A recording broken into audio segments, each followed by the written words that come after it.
What's up everyone, Mr. Mo here. Today we're going to be talking a little bit about Gray Zone Warfare and what was talked about in the Discord roundtable with the devs. And the first thing I want to mention is that they did say that on April 29th, which is this coming Monday, we will be seeing another trailer with a release date for early access.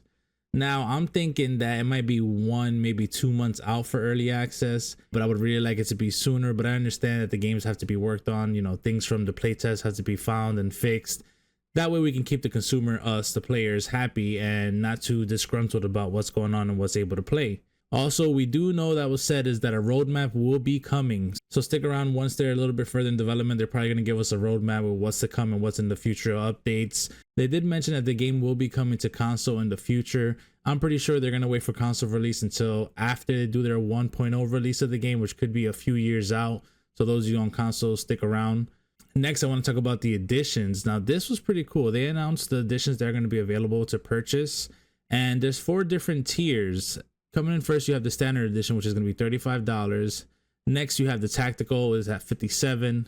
The elite edition is going to be at $79, and the supporter edition is going to be at $99. So for those of you who do want to support the devs in their future endeavors in updating and creating this game to full release, the supporter edition would probably be the best bet. I myself will be getting the supporter edition.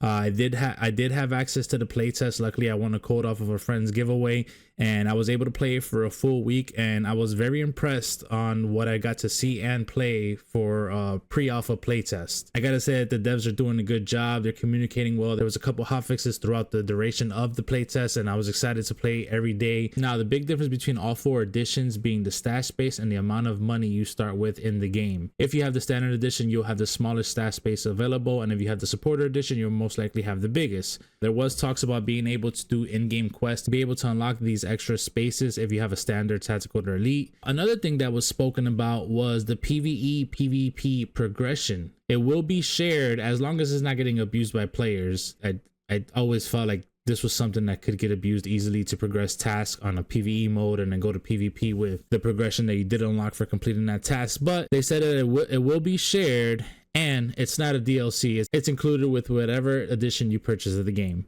Gray Zone Warfare itself is about 20% complete. 20% is not a lot, but the fact that the playtest kept me so engaged and wanted to play more, and that's just the playtest. There was a lot of placeholders in there. Things are going to be changing from the playtest.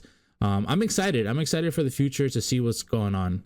They did say there's going to be big updates around every 6 months. So I guess we can consider that wipe cycles. Every 6 months, we'll be seeing a big update that would include a wipe. It kind of sounds like what we're used to now. There will be hot fixes and patches throughout the wipe. Another mention was that once you choose your faction at the beginning of the wipe, you cannot change factions until the next wipe. So people do have to think about that if you want to play with friends. I believe the last time I heard a dev said that you cannot squad up with one of your friends if they're on a different faction. So that kind of made me think about like, all of us would have to be in the same faction to play together. They are thinking of adding armbands or some way that you're able to differentiate your squad between, maybe other faction members that are in the same area, like two squads going from the same faction. One wears blue, one wears red. They are going to be adding more weapons and attachments. They're trying to get like 50 weapons with all the attachments available. You mentioned the AK variants. I'm hoping more guns come in, not only a bunch of different variants of AKs, but we'll stick around and see what's going on with that in the future. The first major update that devs want to include is the day and night cycle. Now, as you guys saw from the playtest, it was only daytime. A day and night cycle will completely change the way your gameplay is. They did say that the AIs are gonna have night routines, so night routines can include different types of patrol. Maybe they're walking the perimeter. They did mention that they could sleep, and that's interesting because let's say you're doing a mission at night and people are sleeping, you got to be stealthy and try not to make noise and alert everyone around. That could change up the dynamic of a raid, depending if you're going to daytime or nighttime. A lot was spoken about the whole landing zone camping that was going on during the playtest. I'm not going to say every single time you died getting off a helicopter was LZ camping, because I did get into some crazy firefights with the 2 other factions in my faction, and it wasn't more about LZ camping. It was more about which faction is taking over this LZ point. And it was like non-stop fun. It costed us a lot, the amount of times we died and respawned and bought new loadouts, but it was fun. It was a good way, to like, it was like the last day of the playtest, everyone wanted to have fun, while out, and go for PvP, and those those LZ fights were insane. They were insane. But I understand how annoying it could be getting shot by someone as soon as you're landing. You're on raid, you're with an expensive loadout, and you die. They did say that shooting from helicopters is going to be possible, and then I was along Twitter and I saw that one of the lead devs wrote back to, I forgot whose tweet or X, you know, whatever we're calling that now, and he said not only can you shoot, but you can also throw nades, smoke nades, he said. So that means that you could stock up on smoke nades, throw smoke nades as the helicopter's landing, to throw up some cover fire, because you know you're invincible while you're sitting on the helicopter. Maybe throw some regular frag grenades around just to cause confusion between anyone who's camping. So that's interesting, and I'm excited for that as well. They did mention that they fixed the spongy AI that was during the playtest. The behavior of the AIs, of course, are going to be improved as time goes on. I guess they're trying to have the AIs mimic the way players would play. So AIs are going to be vaulting. They're probably going to be leaning, you know, crouching and leaning, laying down and shooting. It's fun when the AI doesn't feel like a AI, you know? I don't know if you get that, but you know what I mean. No special enemies, which is okay, but they are going to include guards, bosses, and snipers will come. The loot, of course, will be getting better compared to the playtest. We all spoke about that. The loot during the playtest was literally food, medical supplies, and like backpacks that you don't want to pick up.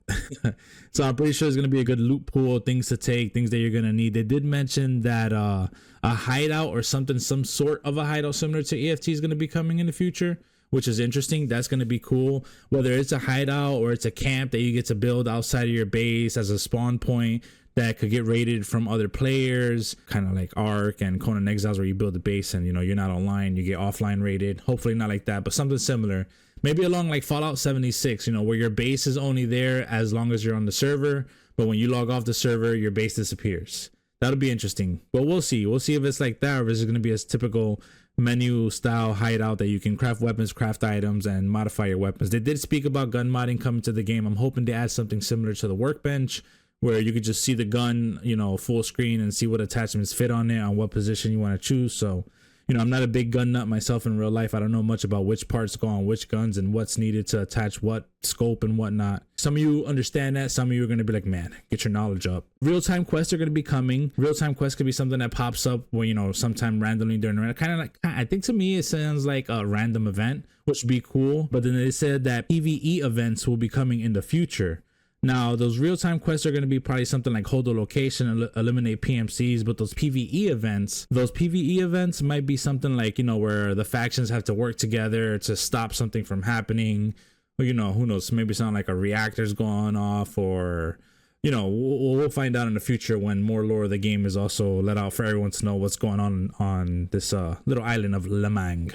One of the things that they did mention that I really freaking loved, and I want to see how it's going to happen, was a way that they're doing to combat campers. During the playtest, you guys heard the ambient sounds, the frogs, the birds, and I know the one thing everyone heard was the mosquitoes.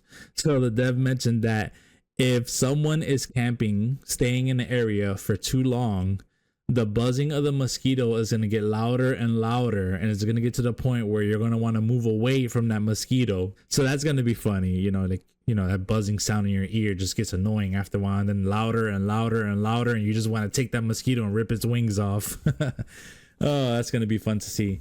They did mention they want the world to be alive because there's going to be outposts and there's going to be hidden things around the map. In order to find it, you have to explore yourself, which is pretty cool because that gives a sense to like, oh, let's go out and see what we could find this way, you know, compared to the standard, let's go to the LZ, fly into the LZ, go to the town nearby and pick up what we got to pick up or do what we got to do. The last thing, which I know a lot of people are probably going to be upset about, me myself, I'm like on the fence. The flea market, a black market, a trading hall, whatever you guys want to call it, they said that they are not going to put it into the game. No plans in putting a flea market or a black market into the game. We'll see how well that goes. You know, it depends on how much valuable loot you can find and is it worth it taking it at a raid and just selling it to a trader. You know, sometimes when it's a early wipe and you need a tape measure and you can't find one in the raid, you go to the flea market when you unlock it and it's 150k.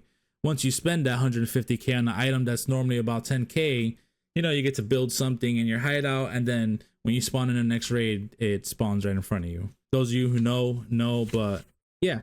no Flea Market. And that's as much as I got from what I was able to listen to during the roundtable, because I was at work when it was going on, so I was trying to pick up as much as I can. My boy Fizzy, he watched it, he let me know about some things that they said, so I'm very excited. I'm interested to see the future of this game. I had fun with the playtest.